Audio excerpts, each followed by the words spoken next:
નમસ્કાર દર્શક મિત્રો, ચોપાટ કાર્યક્રમમાં આપનું હાર્દિક સ્વાગત છે। હું છું નેહલ।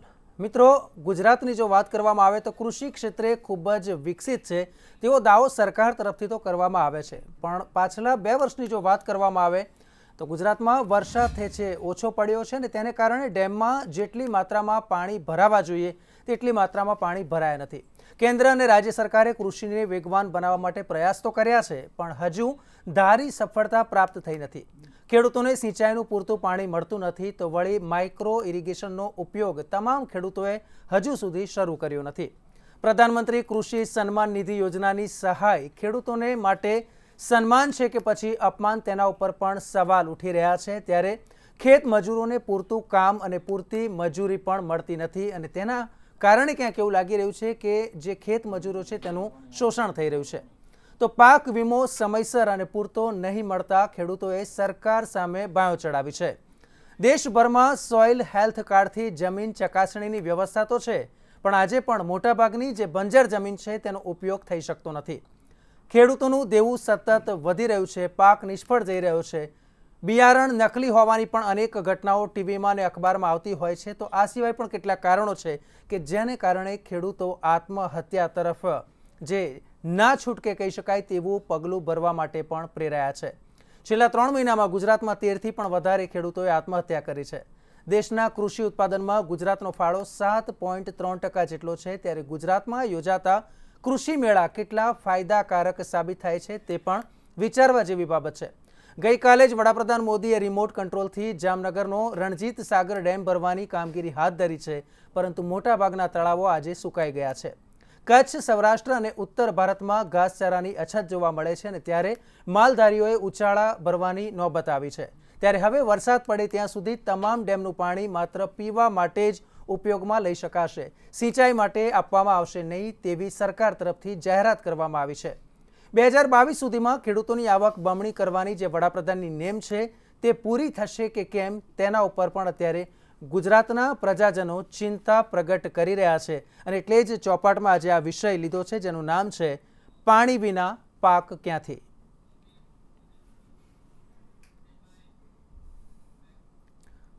તો આ જ વિષય પર આજે આપણે ચર્ચા કરવી છે। ત્યારે ચર્ચામાં આપણી સાથે જોડાયા છે કોંગ્રેસ તરફથી નેતા યુવરાજસિંહ રાણા। યુવરાજસિંહજી, આપનું હાર્દિક સ્વાગત છે। ગાબુભાઈ ચૌધરી, ખેડૂત પ્રતિનિધિ પણ આપણી સાથે છે, આપનું પણ હાર્દિક સ્વાગત। અને મહાદેવ પટેલ, ખેડૂત અગ્રણી પણ આપણી સાથે છે। મહાદેવભાઈ, આપનું પણ હાર્દિક સ્વાગત છે। જે પ્રમાણે અત્યારે જે અહેવાલ આપણે સૌપ્રથમ જે રજૂ કર્યો તે જ બતાવે છે કે સરકારના દાવા છે એ કંઈક જુદા છે, પણ ખેડૂતો છે તેમના જે પ્રશ્નો છે એ આજે પણ કેટલાક પ્રશ્નો એવા છે કે જેનો ઉકેલ સત્વરે આવવો ખૂબ જ જરૂરી છે। એ વાત પણ આપણે ભૂલી શકતા નથી કે છેલ્લા 2 વર્ષથી ગુજરાતમાં જે પાણી ખાસ કરીને જે વરસવું જોઈએ, વરસાદ વરસવો જોઈએ, એમાં ક્યાંક ઘટાડો થયો છે અને તેને કારણે પણ જે ખેડૂતો અને પીવાના પાણીની જે સમસ્યા છે તે યથાવત જોવા મળી છે। સૌપ્રથમ યુવરાજસિંહ, આપની પાસે આવું છું। આ જે સમગ્ર ઘટનાની જો વાત કરવામાં આવે તો ભારતીય જનતા પાર્ટીને ગુજરાતમાં 22થી પણ વધારે વર્ષો થયા છે અને તેમ છતાંય આ પ્રશ્ન છે ક્યાંક વણ ઉકેલી રહ્યો છે। કઈ રીતે જુઓ છો આપ આ ઘટનાને? ભારતીય જનતા પાર્ટી એની માનસિકતા જ ખેડૂત વિરોધી રહી છે। ગુજરાતમાં સત્તા સ્થાને આવ્યા ત્યારે વીજળીના દર જે હતા સિંચાઈ માટેના એ 500 રૂપિયા હોર્સ પાવર હતા।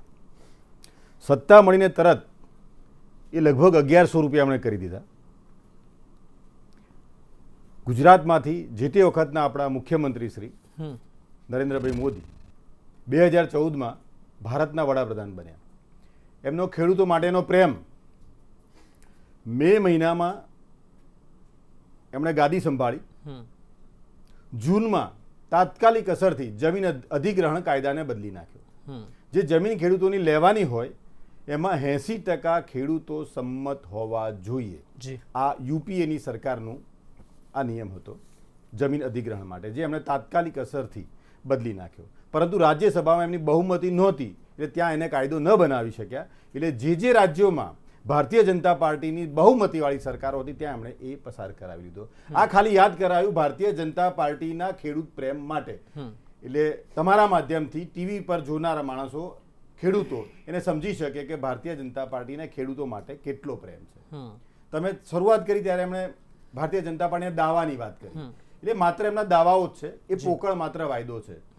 એ આંકડાઓની માયાજાળ અને સપનાઓનો જે વેપાર છે એના મહારથીઓ છે. એટલે માત્ર વાતો કરી જાણે છે, વાસ્તવમાં કશું નહીં, નક્કર કશું નહીં. માઇક્રો ઇરિગેશનની વાત કરી. માઇક્રો ઇરિગેશન પણ જે તે વખતની કોંગ્રેસ સરકારની જ દેન છે અને આ સરકારે એને ચાલુ રાખી છે. હવે જો માઇક્રો ઇરિગેશનમાં ખરેખર ખેડૂતને લાભ આપવો હોય તો માઇક્રો ઇરિગેશન એટલે કે ડ્રીપ અને સ્પ્રિંકલર પદ્ધતિ એને જીએસટીના દાયરામાંથી હટાવી દેવું જોઈએ, પરંતુ એના પર મસ્ત મોટો જીએસટી લાગે છે. પાક વીમાની વાત કરી. એ પાક વીમો એ ખરેખર ખેડૂતોના લાભાર્થે નહીં પરંતુ પ્રાઇવેટ કંપનીઓના લાભાર્થે સરકારે મૂકેલી એક આ યોજના છે. ચલો બિલકુલ. ખેડૂતોને જ્યારે એ લોન લેવા જાય ત્યારે પાક વીમો એને પૂછ્યા વગર, એની મંજૂરી વગર બારોબાર કપાઈ જાય છે. કઈ કંપની એનો વીમો લે છે, એને આ ક્લેમ કરવાનો થાય તો કઈ કંપની પાસે જવાનું ખેડૂતને ખબર જ નથી. ગાબુભાઈ, આ સમગ્ર વાત જે અત્યારે યુવરાજસિંહે આપણને કરી છે, ફરી એકવાર હું આપની પાસે આવીશ કારણ કે આપણે પછી તમે વાત કરી, તમે એક રણજીત સાગરની વાત કરી, એ સૌની યોજના અંતર્ગત છે. આ યોજના એક સમજવા જેવી છે. જે ખેડૂતોને જે છેતરવાની જે સ્કીમ છે એ કાંઈ સમજવા જેવી વાત છે. આ સૌની યોજનાના મૂળમાં નર્મદા યોજના છે. નર્મદા યોજનાનું ચોમાસામાં ઓવરફ્લો થતું પાણી એટલે કે વહી જતું પાણી, એમાંથી 1 MF પાણી સૌરાષ્ટ્રને આપવાનું છે. એટલે વહી જતું પાણી ક્યારે હોય? ચોમાસામાં હોય માત્ર. અને છેલ્લા 2 વર્ષથી વરસાદ નથી થયો. એટલે આ જે પાણી આપવાનું છે એ ગુજરાતના જે એના કમાન્ડ એરિયા છે, જે જ્યારે નર્મદા યોજના બની ત્યારે 18,45,000 હેક્ટરને પાણી આપવાની મૂળભૂત આ યોજના છે, જેમાંથી ડી કમાન્ડ કરે. ફરી એકવાર આપની પાસે આવી આપની જે આપના જે મુદ્દા છે તેને પણ આપણે ધ્યાનમાં લઈશું. હું આપની પાસે આવું છું, આપની પાસે ફરી એકવાર આવું છું. ગાબુભાઈ, એમનું એમ કહેવું છે કે જે સૌની યોજના છે, જે વધારાનું પાણી હોય એ જ માત્ર આ સૌની યોજના હેઠળ આપી શકાય. ગાબુભાઈ, એક સવાલ મારે સીધો આપને પૂછવો છે. ત્યાં તળાવ બિલકુલ ખાલી હોય, પીવાના પાણીના ફાફા હોય, તો શું એ પાણી ના આપી શકાય? ગાબુભાઈ, સાચી વાત છે તમારી. સૌની યોજના અંતર્ગત જે તળાવોનો ખરેખર જે પાણી વેસ્ટેજ જાય છે એને આપવાની જરૂર છે. સરકારશ્રીને ગમે તે રીતે પાણી આપવું જોઈએ. આ સાલ પહેલી અમને જાહેરાત કરી હતી કે ભાઈ અમે પાણી આપીશું. બટાકાનો અને ઘઉંનો વાવેતર પણ થઈ ગયો અને પછી એવી જાહેરાત કરી કે ભાઈ કમાન્ડ એરિયા 12 છે, ગણીમાં એવા બધા ઘણા બનો કાઢી અને સરકારે પાણી આપ્યું નથી. ખરેખર એ દુઃખની બાબત છે. બીજા નંબરમાં પાક વીમાની બાબત આવે તો ખરેખર એ ફરજિયાત ના હોવો જોઈએ, એ પણ એક મરજિયાત હોવો જોઈએ. પાક વીમો ખરેખર દરેકને, જો જે લોકો બેંકમાં લોન લેવા જાય એટલે સીધો વીમો કપાઈ જાય છે, એ બરોબર નથી. એટલે એના માટે અમે કોર્ટમાં પણ એને લઈ ગયા છીએ કે ભાઈ આ વસ્તુ છે એ ફરજિયાત ના હોવી જોઈએ, મરજિયાત હોવી જોઈએ. કારણ કે અમે એક તો એના નોમ સેવા મૂકેલા છે. ગાબુભાઈ, તેમાં પ્રીમિયમના ધોરણો કઈ રીતે હોય છે? પ્રીમિયમના ધોરણો તો 2% સરકાર આપે છે, 2% ખેડૂતે આપવાની છે, બાકીના સરકારે આપવાના. 2% એટલે અમારું આમ નહીં તો આમ વ્યાજની દ્રષ્ટિમાં જતું રહેતું હોય છે. એટલે એના માટે એમાં અમે દુઃખી છીએ. કારણ કે એ વસ્તુ છે ખરેખર તો આખું સરકારને જ ભરી દેવું જોઈએ પ્રીમિયમ, ખેડૂતના ઉપર આપવું જ ના જોઈએ. એટલે એનાથી પણ અમે એક દુઃખી છીએ. એ વાત એમની કરીએ સાચી છે. એટલે એના માટે ઘણા લોકોને જે વ્યાજની રકમ હતી એ પેલામાં જતી રહેશે. વીમાનો નોમ સેવા છે કે આમાં કઈ મળતું નથી. જે તે સમય આવે છે વીમાની વાત આવે છે એટલે ક્રોપ કટિંગ, બીજું અધિકારીઓ આ ના ચાલે, આટલા લોકો ગામમાં આવવા જવું આ નોમ્સની અંદર, આટલા લોકો આ નોમ્સની અંદર, તાલુકા નોમ્સની અંદર આવવા જવું, એ બધી ઘણી બાબતોની તકલીફો છે. એટલે એના વચ્ચે કોઈ ખેડૂતને વીમો મળતો નથી. એટલે વીમો હોવો જોઈએ પણ એનો મરજિયાત હોવો જોઈએ. એટલે બે સવાલ છે અહીંયા. એક તો બીજી વસ્તુ હું તમને કહું તો 3 લાખનું સુધીનું જે આ સુધીનું જે 0% વ્યાજ કર્યું, એ 0% વ્યાજ હજુ સુધી ઘણા કિસાનોને 3 વર્ષથી મળ્યું નથી. એટલે એ પણ અત્યારે સરકારને આ વર્ષે ચૂકવી દેવું જોઈએ એવી અમારી માગણી છે. છેલ્લા 3 વર્ષથી આવા જે 0% વ્યાજ હતું એમાં ધિરાણ લગભગ 500 કરોડ જેવું થાય છે. તો તાત્કાલિક આ વર્ષે એમને ચૂકવી દેવું જોઈએ. આ હું માગણી કરું છું, હું આક્ષેપ નથી કરતો. આ માગણી છે અમારી. જે જીએસટી છે એ ખરેખર આ દાયરામાં ના હોવી જોઈએ. જીએસટી છે એક બાજુ ડબલ કરવાની વાત છે, તો બીજી બાજુ જે સરકારને અત્યાર સુધી જે જીએસટી લગાડ્યું છે એના ઉપર હવે તો સીધો જીએસટી ચડીને આવે છે. કાલે દવાનું ડબલું લેવા જાય તો એના ઉપર જીએસટી નું સીધું બિલ લખાઈને આવે છે. બધાને એવું કહેવું છે કે પહેલા પણ ટેક્સ હતો પણ એ લખાઈને નહોતું આવતું, અને ખરેખર પહેલા ટેક્સ આવું લાગતો જ નતો. જીએસટી લાગ્યો છે, આટલો બધો ટેક્સ નહોતો. નહીં ટેક્સ. ગબુભાઈ આપની પાસે પણ આવું છું. મધુભાઈ, આપને મારે એક સવાલ સીધો પૂછવો છે કે તાજેતરમાં વડાપ્રધાન દ્વારા એક યોજના આખા દેશમાં લાગુ કરવામાં આવી છે. જે પણ ખેડૂતો કે જેની જમીન છે જે 2 હેક્ટરથી ઓછી જમીન હોય ને તેમના માટે કૃષિ સન્માન નિધિ, જેમાં જે પરિવાર છે તેને 6,000 રૂપિયાની સહાય આપવાની જાહેરાત છે, જેનો પહેલો હપ્તો છે તે હવે રિલીઝ થવાની તૈયારી છે અને કુલ મળીને 1 વર્ષમાં જુદા જુદા 3 હપ્તા આપવાની વાત છે. આ યોજનાથી ખેડૂતોને કેટલો ફાયદો થશે? હું આપના માધ્યમથી ખેડૂત મિત્રોને ખાસ કરીને જણાવવા માંગુ છું કે બુદ્ધિજીવી વર્ગને હવે આ ખેડૂતોને મદદ કરવા માટે એનો એક સમય આવી ગયો છે કે હાલના સમયમાં જો કોઈ કેવા પ્રકારની મદદ, જો દુખી હોય તો ખેડૂત છે. કેવા પ્રકારની મદદ કરવી જોઈએ? કે હાલમાં જે મોંઘવારીના સમયમાં ખેડૂતની ઉપજના ભાવ છે એ સસ્તા અને જે ટેકાના ભાવ જે જાહેર કરવામાં આવે સરકારથી એ પણ મળતા નથી. જ્યારે કે ડીઝલ, પેટ્રોલ કે દરેક આ ખેડૂતે, મારા મિત્રએ કીધું જીએસટી એની ઉપર લગાડવામાં આવશે. પહેલા વેટ લેવામાં આવતી હતી, વેટ વાળા વિથ આ જીએસટી કોઈ પણ એમાં ભાવ વધારા થયા છે, ઘટાડો કોઈ જગ્યાએ વેટ નો કર્યો નથી, ઉપરથી જીએસટી લગાવવામાં આવ્યું છે. આ જ રીતે દરેક રીતે જો ખેડૂત પીસાઈ રહ્યો છે, કોઈ પણ આ જે તમામ જે સરકારી યોજના છે એ તમામ ચોપડા ઉપર ચાલી રહી છે. હવે વાત થઈ મારા મિત્રની કે વીમા બાબતની એક વાત કરું કે વીમા બાબતમાં એવું છે કે સહકારી ક્ષેત્રની જે સહકારી સંસ્થાઓ છે એ સંસ્થાઓ અમારા ખેડૂતોના જે ખાતામાંથી ડાયરેક્ટ પ્રીમિયમ આજ સુધી 6,500 રૂપિયા એ કાપી લેતા હતા. હકીકતમાં એનું 1 લાખ. માધુભાઈ, આપ પોતે જ્યારે ખેડૂત અગ્રણી છે, એક સીધો મારે સવાલ આપને પૂછવો છે કે જ્યારે પાક વીમાના પૈસા આ રીતે સીધા કપાતા હોય, પણ કેટલાક ખેડૂતોનો પ્રશ્ન એવો પણ છે કે પાક વીમાની જે રકમ છે તે કપાઈ જાય છે, પ્રીમિયમ કપાઈ જાય છે, પરંતુ તે લાભ મળતો નથી. શું આ વાત સાચી છે? નથી. વસ્તુ એવી છે ક્રોપ કટિંગ ને એ બધા એટલા બધા એના નિયમો, એટલે કયા નિયમો લાવે છે એવા કે જેને કારણે ખેડૂતોને લાભ મળતો નથી? ક્રોપ કટિંગમાં હકીકતમાં એવું છે કે ખેડૂતોના નુકસાનમાં તો ઘણા પ્રકારે ખેતીમાં નુકસાન થઈ રહ્યું છે. ધારો કે આકાશી નુકસાનથી થઈ શકે, માલ સળગી ગયો હોય, વધારે પાણી આવી ગયું. આ જે જોખમો છે ને એ જોખમો સ્થાનિક લેવલે કોઈ પણ આની જે રજૂઆત થવી જોઈએ, કોઈ સંસ્થાએ મદદ કરવી જોઈએ. આ જે વીમા કંપનીને જોયા વગર ખેડૂત પણ ક્યાં જઈ શકે? એના નથી પોલિસી આપવામાં આવતી. અમારે તો ત્યાં આગળ એવું છે, ઘણી જગ્યાએ મેં જોયું છે કે સહકારી સંસ્થા અમારા પ્રીમિયમથી વીમા કંપની અમુક ટાઈમે વીમો આપતી હોય ને તો સહકારી સંસ્થાના અગ્રણીઓ પેપરમાં મોટા હેડિંગથી જાહેરાતો આપે કે ભાઈ અમારા તરફથી બહુ પ્રયત્ન કરવામાં આવ્યા એટલે આ ખેડૂતોને મળ્યું છે. હકીકતમાં એમના નહીં, અમારા પૈસા જે અમારા પરસેવાની કમાણીના જે પૈસા કપાયેલા હોય એનું આપવામાં આવ્યું છે.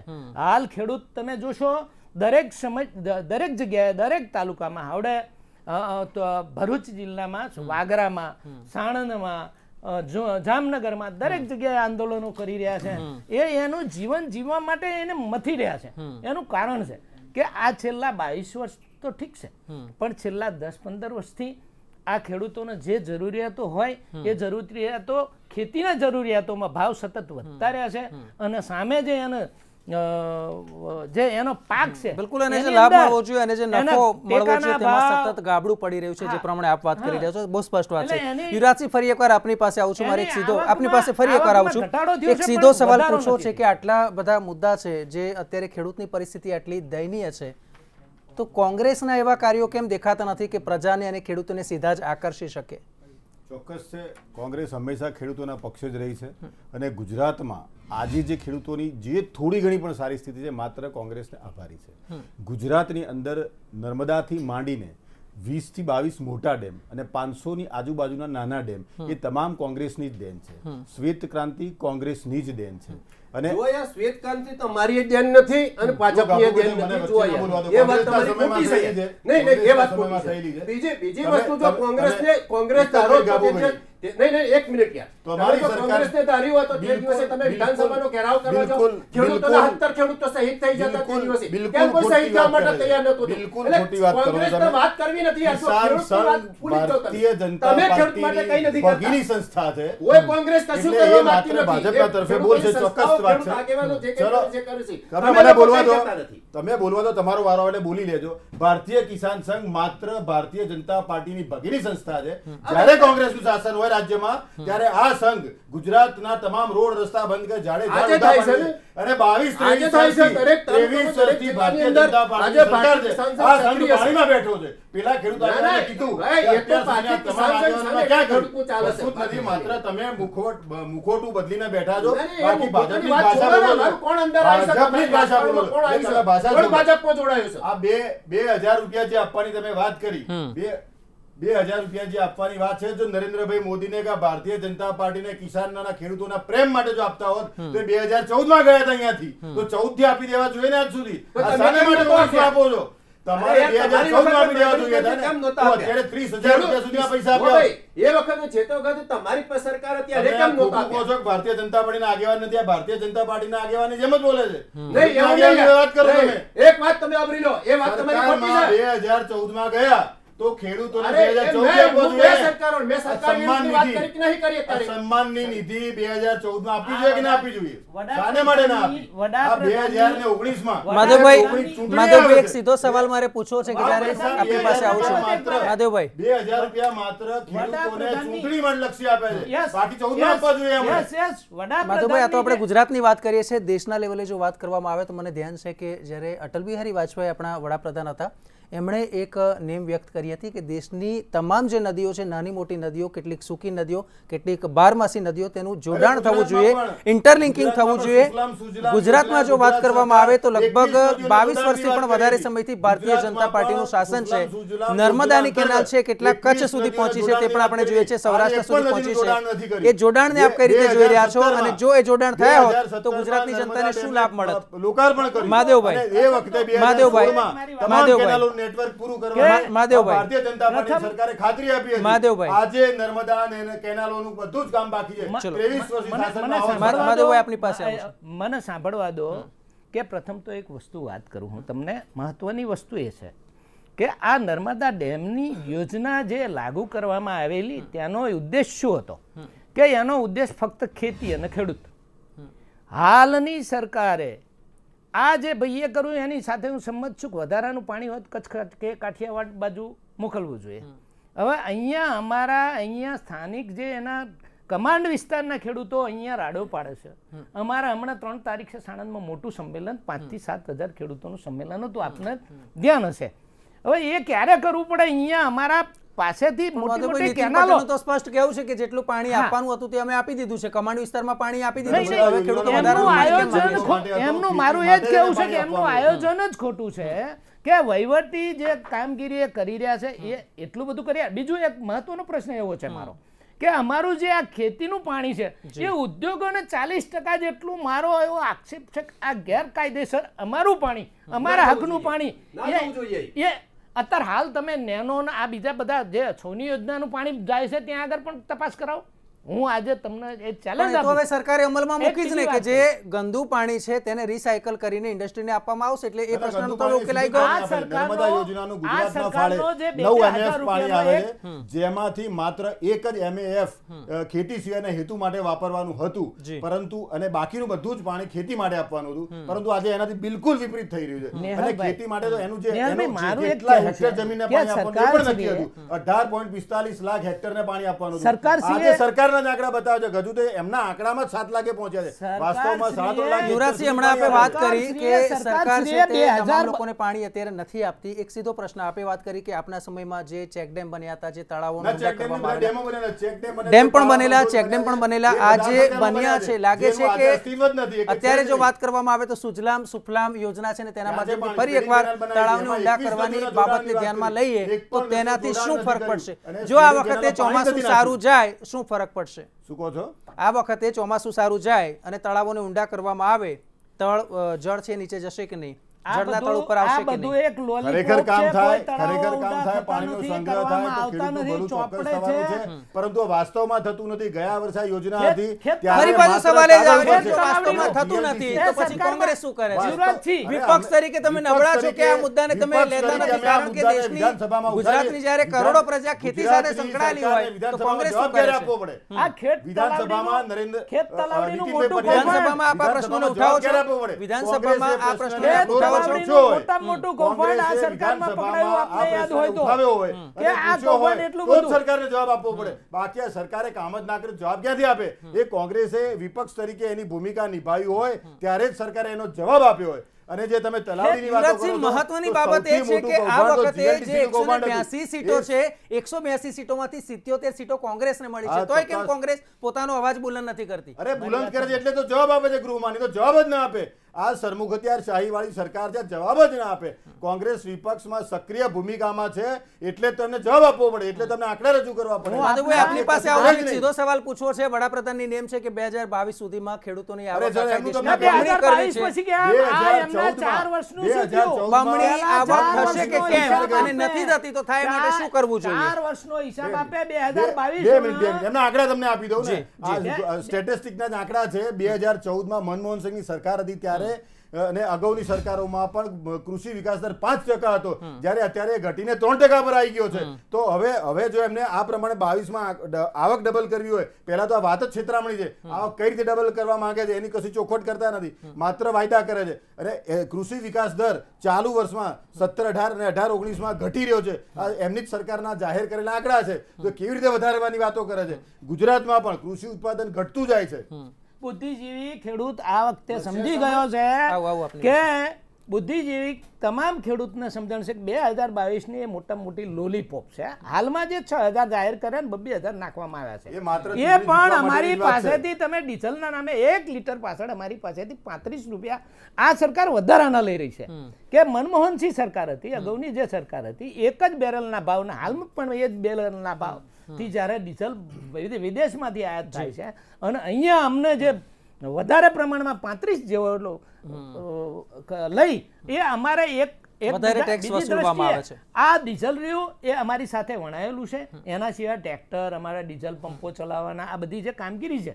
બીજું કે 8 કલાક અમને વીજળી આપવામાં આવે છે. 8 કલાકમાં 4-5 દીપલો મારવામાં આવતી હોય, અમારો પાણી ત્યાં ખેતરમાં પહોંચ્યું હોય તો અહીંયા કટ થઈ માધવભાઈ, જો ગયું. આ ઘણી બધી ગુજરાતમાં જે સમસ્યાઓ ખેડૂતો છે 2-2 લાખ સુધીની રકમના દેવા માફ કરી દેવામાં આવતા, આપને લાગે છે કે તેનો ઉકેલ આવે? કારણ કે જે પ્રમાણે 100% મધ્યપ્રદેશ, વાત છે. રાજસ્થાન અને છત્તીસગઢમાં દેવા માફ કરવામાં આવ્યા છે, શું કહેશો? હું માનું છું, મારી દ્રષ્ટિએ એવું છે કે જે દેવા માફથી ખરી હકીકતમાં શું ના, એટલે છે? ઉકેલ આવશે કે નહીં? નહીં, ફક્ત હા એને કે ના? રાહત તો મળે જ છે. ફક્ત હા કે ના? કે હા, યસ, એને રાહત તો મળે જ છે. ચલો ગાબુભાઈ, આપની પાસે આવું છું. જો એને આજ ઘણી બધી રીતે રાહત માત્ર મળી ને છે. માત્ર દેવા માફીની નીતિ છે, અર્થતંત્રને નાબૂદ કરે કે અર્થતંત્રનો વિકાસ કરે?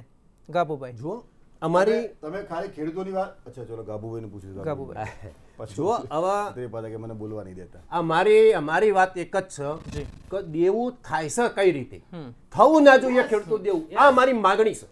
સવાલ એક છે, અચ્છા, કઈ રીતે થાય છે તમે કહો? હા એટલે હું તમને કહું, જે તમે પોષણક્ષમ ભાવ આપો છો એ પોષણક્ષમ ભાવ અમને આપો જે રીતે વેચાય છે. અને જે બીજા બધા લોકો પોતાની આ એક પેન છે તો પેનની કિંમત નક્કી કરે છે, આ કિંમત નક્કી કરવાનો અધિકાર એની પેન બનાવતો હોય એની છે. તો એ જ રીતે ખરેખર ખેડૂતને પોષણક્ષમ ભાવ મળવો જોઈએ, સમાન વીજ દર હોવો જોઈએ, હર ખેતકો પાણી મળવું જોઈએ. આ વસ્તુ જો બને તો દરેક ખેડૂત સુખી થઈ શકે એમ છે. બીજી વાત રહી પ્રધાનમંત્રી સન્માન યોજના. પ્રધાનમંત્રી સન્માન યોજનાનો અમારો ભારતીય કિસાન સંઘનો રાષ્ટ્રીય કારોબારી મળી હતી, તો એક નક્કી થયું કે ભાઈ આ સબસિડીઓમાં ખોટા રૂપિયા આપી દેવાના છે, એના કરતા તમે અમને એકરે 10,000 રૂપિયાની રકમ ચૂકવા દરેક ખેડૂતને ચૂકવાવી જોઈએ.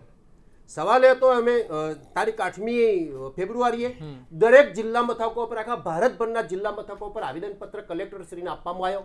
અને એ પછી આ લોકોને ધ્યાન ઉપર લીધું કે ભાઈ ચલો હેક્ટરે નહીં તો અમારા જે ક્રોપ કટ અરે જે અમે આપ્યું એનો હેક્ટર ઉપર હતું, પણ એમને અમને આપણા હેક્ટર પ્રમાણે આપ્યું અને અમે એમના પાસે માગ્યું હતું એકર પ્રમાણે. એટલે જે એકર પ્રમાણે માગ્યું હતું એ રીતે જો અમને આપ્યું હોય તો બરાબર. ચલો, એટલે 2 હેક્ટરને બદલે એકર પ્રમાણે આપ્યું હોત તો કદાચ 10,000 છે એ વધારે લાભદાયક થઈ શકે. બિલકુલ બિલકુલ. ચલો ફરી એકવાર સમયની મારી પાસે મર્યાદા છે. યુવરાજસિંહ, એક છેલ્લો મારે એક મહત્વનો સવાલ આપને પૂછવો છે. સરકારનો દાવો છે કે હર ખેત કો પાણી, તો પછી કોંગ્રેસને વાંધો ક્યાં છે? આપે તો સારી વાત છે ને, કહે છે આપતા નથી, વાંધો એનો છે, આપતા નથી વાંધો ત્યાં છે. બાકી જો પાણી આપે તો સમસ્યા જ ક્યાં છે? આ એમની સાથે હું પણ ફરી એકવાર સવાલ એ છે કે આપ જાણો છો કે સરકાર નથી આપતી, અત્યારે વિપક્ષ તરીકે ગુજરાતમાં તમે મજબૂત છો, તો પછી કેમ કોંગ્રેસ કશું જ કરતી નથી? હાલ જે વાત કરી 2000, કિસાન સંઘ જતા હોય, અન્ય સંગઠન જતા હોય, સાણંદ ખાતે જુદા જુદા અત્યારે ખેડૂત મહાસભાની બેઠકો યોજાતી હોય, તો ફરી એકવાર કોંગ્રેસ છે એ નબળી પડે છે, એ પણ અહીંયા હકીકત છે. સીધા તો એટલા ભાવ નથી આપ્યા. અને આ 2000 આપે છે 2014 માં બી આ જે हमने मांगे थे પણ પૈસા નથી. ચલો, બિલકુલ સમયની મારી પાસે મર્યાદા છે, પણ એક બાબત નહોતી કરી ભાઈ. અરે અમારી તમે સરકારે નહોતી કરી, આજે કરી છે. તમે કરી છે ની વાત કરો, શરૂઆત કરી છે ની. અરે ચૂંટણી એટલે આ ખેડૂતો માટેનો પ્રેમ નથી. તમારી ખુરશી જતી દેખાય છે. 2019 ની ચલો દર્શક મિત્રો, અહીંયા મહત્વની બાબત એ છે કે પાણી વિના પાક ક્યાંથી, આ એક મુદ્દો છે ને. બીજો મુદ્દો પાણી. સમયની મારી પાસે મર્યાદા છે. થવું જોઈએ કે નહીં? દરરોજ એક કેનાલમાં ગાબડું પડે છે. પાણી વિના પાક ક્યાંથી, આ એક સવાલ છે. પણ સાથે એક બાબત એ છે કે સરકારની સાથે સાથે જનતાએ અને સરકારની સાથે સાથે ખેડૂતોએ પણ સજાગ થવાની જરૂર છે. અને તમામ જે શહેરીજનો છે, જે ગ્રામજનો છે, એણે પણ ક્યાંક પાણીને બચાવવા માટે પ્રયાસ કરવા પડશે, પાણીનું સંરક્ષણ કરવું પડશે. તો જ આપણે કહી શકાય કે આપણે સમૃદ્ધ ગુજરાતમાં છે અને પાણીદાર ગુજરાતમાં છે. તો ચર્ચામાં ભાગ લેવા માટે યુવરાજસિંહ આપ અમારી સાથે જોડાયા, આપનો ખૂબ ખૂબ આભાર. ગાબુભાઈ આપનો પણ ખૂબ ખૂબ આભાર. મહાદેવભાઈ આપનો પણ ખૂબ ખૂબ આભાર. તો દર્શક મિત્રો, આજ સાથે આપણે પણ એક પ્રતિજ્ઞા લઈએ કે પાણીનું એક એક ટીપું આપણે પણ બચાવીશું. અત્યારે બસ આટલું જ. રજા આપશો. નમસ્કાર.